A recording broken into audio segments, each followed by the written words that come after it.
The next match was JT Smith taking on Axel Rotten.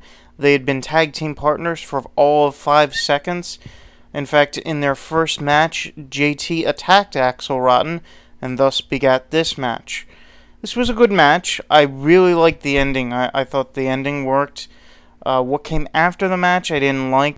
Hack Myers comes down to help out Axel, and instead of running away, JT Smith attacks Hack Myers as well.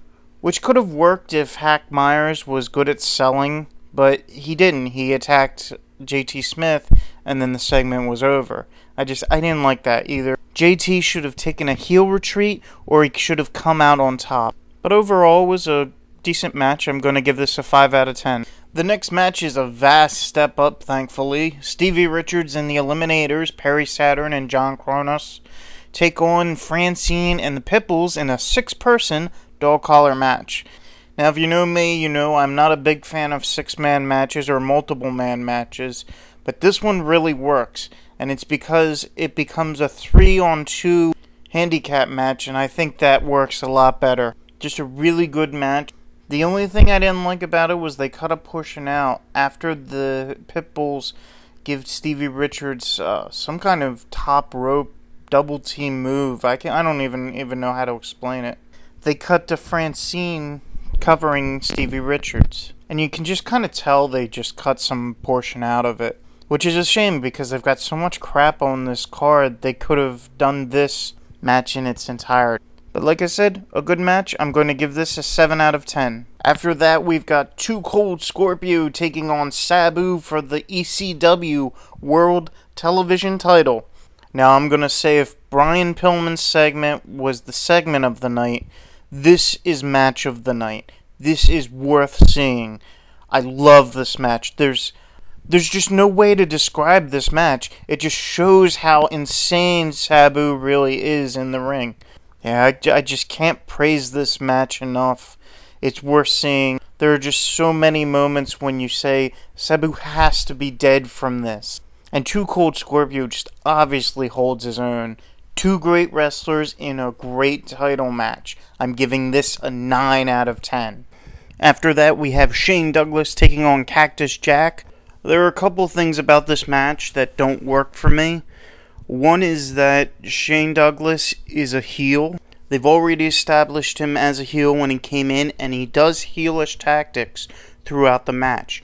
The only problem is that I can't see the fans getting behind Cactus Jack because at the time, Mick Foley was on the out of ECW on his way to WWF, and he had this whole heel persona where he praised WWF and WCW.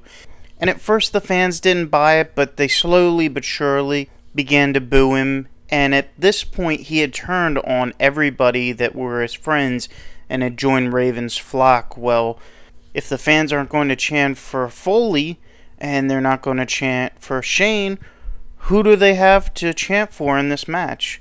They're both heels. It really doesn't work for me, and I really can't see why Paul Heyman booked this match. I'm going to give this a 5 out of 10. Finally, we come to the main event, Raven versus Sandman for the ECW World Heavyweight title.